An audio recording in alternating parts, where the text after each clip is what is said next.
Ethan Blackwood. A name that echoed through the halls of Wall Street, whispered in boardrooms, and splashed across the covers of business magazines. A self-made millionaire by 35, Ethan had clawed his way to the top with a ruthless determination that left no room for weakness.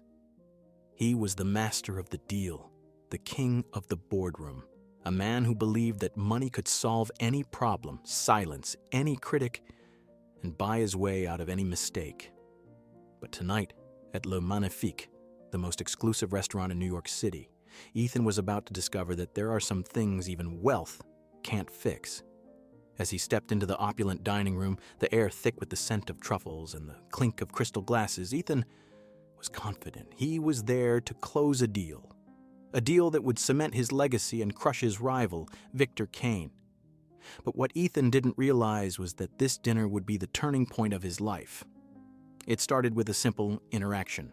Marcus, the waiter, was young, unassuming, and polite, with a demeanor that suggested he had seen more than his fair share of high-powered guests. As he approached Ethan's table, he couldn't help but notice the arrogance radiating from the millionaire. Marcus had worked in the restaurant business for years and had served countless wealthy patrons. He had seen how power could distort character and how the illusion of success often masked deep insecurities. After taking Ethan's order, Marcus paused for a moment, weighing his words carefully. "Sir, if I may offer a suggestion," he began tentatively. "Sometimes a good listener can be more powerful than a good talker. You might find that allowing others to share their ideas can lead to greater insights than you expect." Ethan, caught off guard by the unexpected advice from someone he considered beneath him, dismissed it with a scoff. "Stick to serving tables," he retorted, his voice dripping with condescension. Little did Ethan know those words would come back to haunt him. Marcus had seen many men like Ethan, driven, ambitious, and ultimately blind to the value of collaboration and humility. He had learned this lesson the hard way himself, having once aspired to be a trader on Wall Street. But after a series of failures and personal losses, he had found himself in a position where he had to rebuild from the ground up. It was through that experience that he realized the importance of respect, empathy, and the strength found in listening to others. As the night unfolded, the atmosphere at Le Magnifique became increasingly tense. Ethan's confidence, once a powerful force, began to feel more like a mask for his insecurities. He was seated across from Victor Kane, the seasoned businessman whose reputation for integrity was as formidable as Ethan's reputation for ruthlessness. The dinner commenced with pleasantries, but it quickly became clear that Ethan was not there to engage in a mutual exchange of ideas. He was there to dominate, to win at all costs. Victor began outlining his vision for the partnership. "Ethan, I believe that if we combine our resources, we could create something truly remarkable. My experience in sustainable investments coupled with your financial prowess could lead to groundbreaking results." But Ethan, fueled by an overinflated sense of superiority, interrupted. "Sustainable investments? Come on, Victor. You know those are just buzzwords. What we need is a bold strategy that guarantees returns, not some pie-in-the-sky dream." Victor's brow furrowed, but he maintained his composure. "Ethan, it's not just about the money. It's about making a difference. We have a responsibility to our stakeholders and to the community. I want a partnership built on mutual respect and shared goals." Ethan, however, dismissed Victor's concerns with a wave of his hand. "Respect? This is business, not a charity. You want to make a difference? Then let's talk numbers." As the conversation escalated, Ethan's arrogance became palpable. He mocked Victor's ideas, belittling his experience and even making a snide remark about Victor's wife, who was known for her philanthropic work. "Does she still think she can change the world?" "That's cute, Victor. But you and I both know that in this game, kindness doesn't pay the bills." Victor's expression hardened, and he leaned back in his chair, visibly offended. "Ethan, you're missing the point. This isn't just a transaction, it's a partnership. I thought we could work together, but if you can't see the value in that, then maybe we should reconsider this deal." Ethan laughed it off, his ego blinding him to the gravity of the situation. "You think I need your approval? I'll find someone else who appreciates my vision." With that, Victor stood up, his chair scraping against the polished floor. "You know what, Ethan? I don't need your money. I'll find someone who actually respects me and my ideas." As Victor left the restaurant, a chill ran down Ethan's spine. The realization of what had just happened began to sink in, but it was too late. The deal he had counted on to solidify his empire was slipping through his fingers. The next morning, Ethan woke up to a barrage of messages that felt like daggers to his pride. His investors, having witnessed the fallout of his behavior, began pulling out their support. Stock prices that had once soared began to plummet, and whispers of his arrogance spread like wildfire through the business community. His carefully constructed empire was crumbling, and with it, Ethan's sense of self-worth. He had been a titan in the world of finance, but now he was just another man facing the consequences of his actions. It was a harsh awakening, one that would force him to confront the truth about himself and the values he had abandoned in his relentless pursuit of success. This was only the beginning of Ethan's downward spiral. The hardest lesson of all was yet to come, a lesson about humility, about the value of kindness, and about the true cost of success. Little did he know the waiter he had dismissed would play a pivotal role in his journey toward redemption. So, what happened next? How did Ethan go from the top of the world to the edge of losing everything? And what role did Marcus, the waiter, play in his downfall and his redemption? Stay with us, because this is a story you won't want to miss. A story about pride, power, and the unexpected twist of fate that can change a life forever. As the days turned into weeks, Ethan Blackwood's once mighty empire began to crumble around him. The news spread like wildfire, his arrogance, his disdain for others, and that disastrous dinner with Victor Kane became fodder for the tabloids. Headlines screamed about the rise and fall of Ethan Blackwood, and the world watched as he spiraled into chaos. One by one, his employees began to leave. Those who had once admired him now looked at him with disdain, their loyalty shattered by his reckless behavior.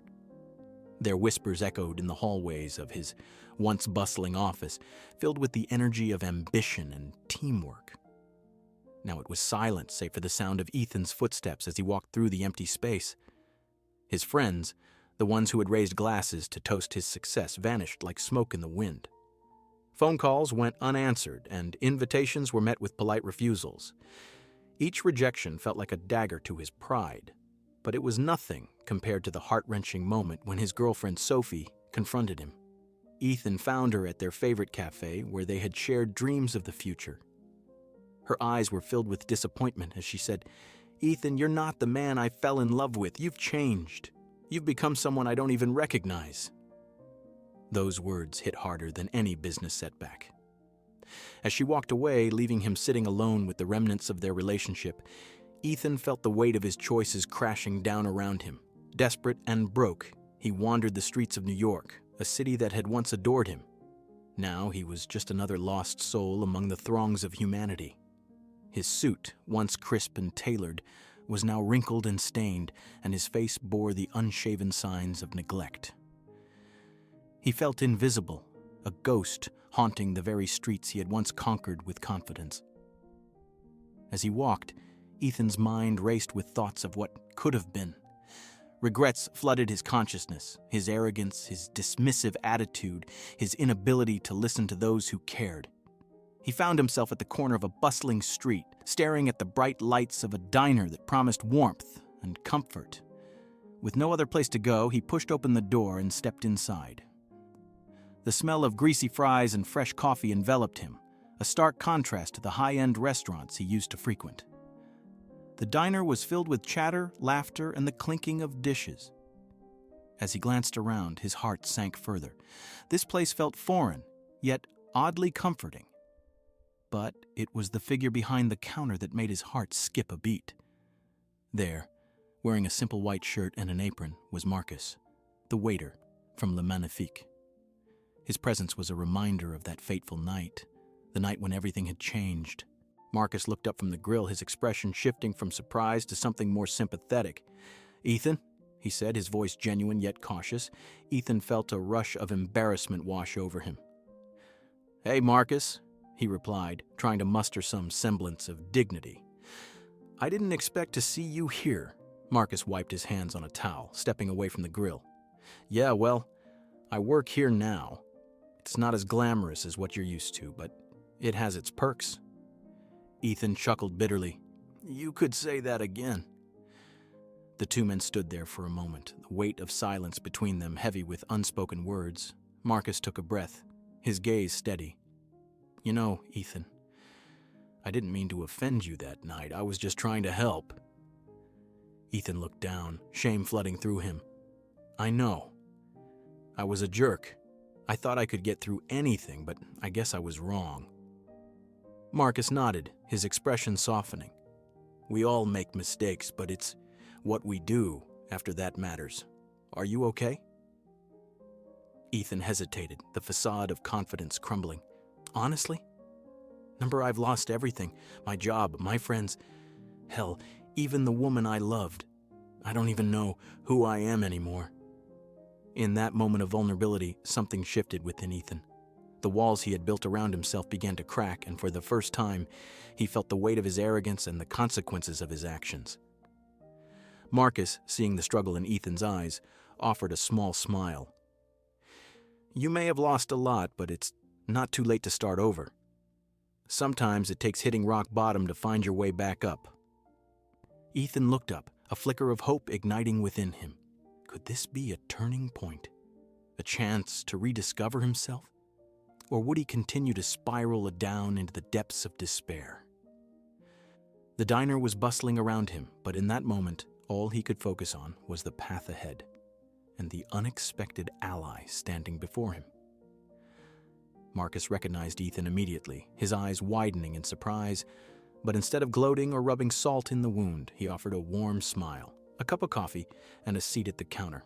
The kindness in his gesture felt like a lifeline thrown to a drowning man. Looks like you've had a rough week, Marcus said gently, pouring the steaming coffee into a chipped mug. Ethan sat down, the weight of the world pressing heavily on his shoulders. He glanced around the diner, the chatter of patrons and the clinking of dishes, a stark contrast to the silence that had enveloped his life. Here, amidst the ordinary, he felt like an outsider in his own skin. You could say that, he replied, his voice barely above a whisper. With his heart racing and pride stripped away, Ethan finally opened up, the words tumbling out like a dam breaking. I lost everything. My job, my friends. Even Sophie left me. I don't know what to do. I thought I was untouchable. But now I feel like I'm nothing. As Marcus listened, his expression was one of empathy, not pity. He leaned against the counter, nodding slowly. I get it, Ethan. I really do. Ethan looked up, surprised. You get it?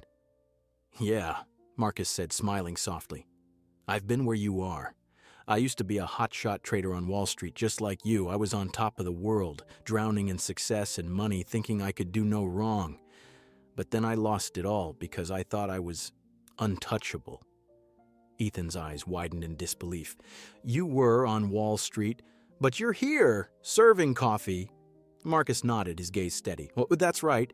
I lost everything, a bad investment, a market crash, and suddenly I was out in the street. It was a harsh wake-up call. I thought I was invincible, but the universe has a way of humbling you when you least expect it.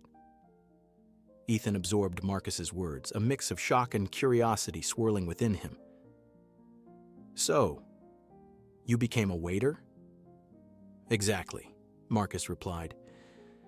I chose this path not because I had to, but because I wanted to remind myself that success isn't just about money or status. It's about how you treat people, how you connect with them. Every day I serve tables, I see the world through a different lens. I've learned that the real currency in life is kindness and humility. Ethan felt a flicker of understanding ignite within him. It was as if Marcus was holding up a mirror, reflecting the truth he had long ignored. But how do you rebuild from this? From rock bottom? Marcus smiled, his eyes shining with sincerity. The only way to rebuild is to start from the ground up. It won't be easy, but it's possible. You need to embrace humility, practice kindness, and put in the hard work. You might not have what you once did, but you can create something new, something real. Trust me, it's worth it." Ethan swallowed hard, grappling with the weight of Marcus's words. He felt vulnerable, yet strangely hopeful, as if a door had cracked open to a world he had long overlooked. "But can I really go back? Will anyone trust me again?" "You'll find that people are more forgiving than you think," Marcus assured him. "When you show them you're willing to change, to grow, they'll see the real you, the you that's been buried under the ego. It's not about what you've lost. It's about what you're willing to learn and how you're willing to change." Ethan looked down at his coffee, the steam rising like a promise of warmth and renewal. For the first time in weeks, he felt a glimmer of hope. "I want to do better. I want to be better." Marcus nodded. "Then take that first step. Start small. Apologize to those you've wronged. Listen more than you speak, and remember that everyone has a story. You'll be surprised at how quickly things can turn around when you approach life with an open heart." Ethan took a deep breath, feeling the weight of his past begin to lift, if only slightly. "Thank you, Marcus. I didn't expect this. I didn't expect you to understand. We're all just people trying to find our way," Marcus said with a shrug, pouring another cup of coffee. "And sometimes it takes hitting rock bottom to see the world clearly. Just don't let this moment pass you by. Use it as your catalyst for change." As Ethan sat in the diner, surrounded by the noise of everyday life, he felt the spark of determination igniting within him. Perhaps this was the beginning of something new, an opportunity to rebuild, to reconnect, and to rediscover the man he once was.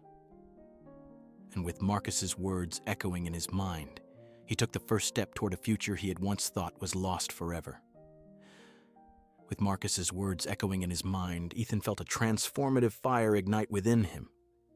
Each day that passed was an opportunity for growth, a chance to rewrite his narrative. He knew he had to start making amends, and the first step was to find Victor Kane. Gathering his courage, Ethan reached out to Victor, requesting a meeting. The anticipation gnawed at him, but he was determined. When they met at a quiet cafe, Ethan felt the weight of their past interactions hanging heavily in the air. "Ethan," Victor said, his expression unreadable. "What brings you here?" Ethan took a deep breath, feeling the enormity of what he was about to say. "Victor, I want to apologize. I was arrogant, disrespectful, and frankly, I acted like a fool. I let my ego get in the way of our professional relationship, and for that, I'm truly sorry." Victor studied him for a moment, his brow furrowing. "You were pretty harsh, Ethan. A lot of people in your position wouldn't even bother to apologize." Ethan nodded, his voice sincere. "I understand that now. I've been through some tough lessons lately, and I realize how important it is to treat people with respect. You deserve that."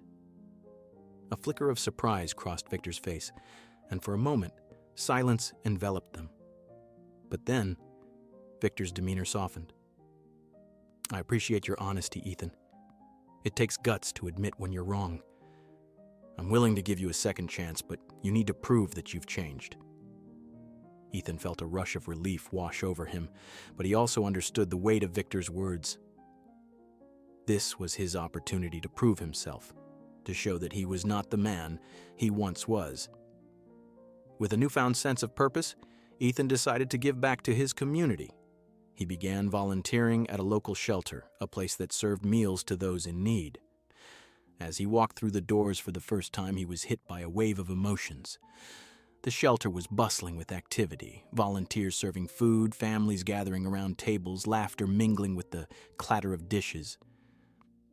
Ethan felt a pang of recognition seeing the faces of those who struggled, and it brought back memories of his own difficult childhood.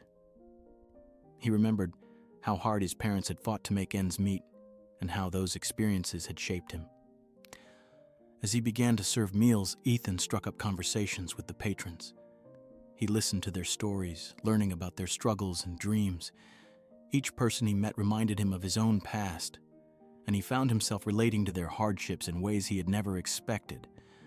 One afternoon, he met Linda, a single mother of two who had lost her job and was trying to make ends meet. As she spoke about her situation, Ethan felt an ache in his heart. Her story resonated deeply, and he couldn't help but think of how easily he could have been in her shoes. "It's tough," she said, her voice tinged with exhaustion, "but I'm trying for my kids. They deserve a better life." Ethan nodded, inspired by her strength. "You're doing amazing, Linda. Just know that there are people out there who care and want to help." With each passing week, Ethan immersed himself in the shelter's community, learning humility and compassion. He filled his days with laughter, shared meals, and heartfelt conversations. And as he gave back, he felt parts of himself healing, pieces of his former self returning in a way that felt authentic and true. Simultaneously, Ethan began to rebuild his business, this time with a focus on integrity and compassion. He reached out to former clients and associates, determined to show them that he had changed. He implemented new values within his company, prioritizing transparency and ethics over mere profits. To his surprise, some clients were willing to give him another chance, eager to see the transformation he spoke of. Slowly but surely, Ethan's hard work began to pay off. He found himself regaining the trust of those he had once alienated, and with each small victory, his confidence grew. As he sat in his office one evening reflecting on how far he had come, Ethan realized that redemption was not just about reclaiming what he had lost. It was about becoming a better person. He had learned that success was not measured solely by money or status. It was defined by the relationships he cultivated and the lives he touched along the way. And with that understanding, Ethan Blackwood began a new chapter, one rooted in humility, kindness, and the unwavering belief that anyone can change their path, no matter how far they've fallen. He had faced his demons and emerged stronger, ready to embrace a future filled with purpose and compassion. 1 year later, Ethan Blackwood stepped through the grand entrance of Le Magnifique, a place that had once symbolized his arrogance and downfall. The restaurant was just as opulent as he remembered, with its crystal chandeliers casting a warm glow over the elegantly dressed patrons. But this time, as he walked through the familiar space, Ethan felt a sense of purpose and gratitude swelling within him. He spotted Marcus behind the counter, wearing the same warm smile that had been a beacon of kindness during his darkest days. The sight of him stirred a wave of emotion in Ethan's chest. Approaching Marcus, he felt a mixture of nerves and excitement, knowing that this encounter was important. "Marcus," Ethan called out, his voice steady yet filled with sincerity. Marcus looked up, his expression shifting from surprise to recognition. "Ethan, it's good to see you. How have you been?" Ethan took a deep breath, feeling the weight of the past year wash over him. "I've been doing well, actually. Better than I could have ever imagined.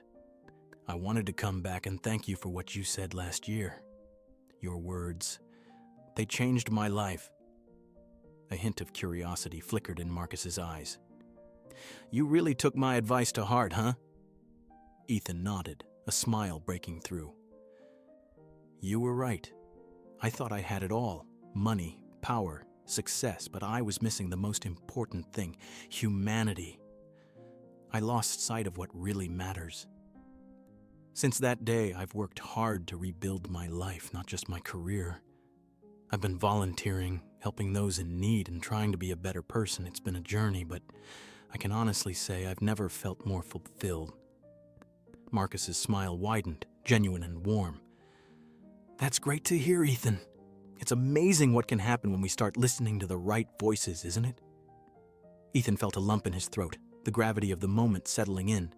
"I realize now that success isn't just about the bottom line. It's about the relationships we build and the lives we touch along the way. Your insights helped me see that. I'm grateful for your humility and wisdom.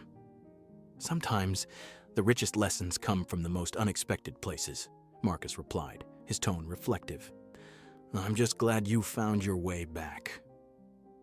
Ethan's heart swelled with gratitude as he looked around the restaurant, noticing the laughter and camaraderie among the patrons. The energy was vibrant and alive, a stark contrast to the isolation he had felt just a year ago.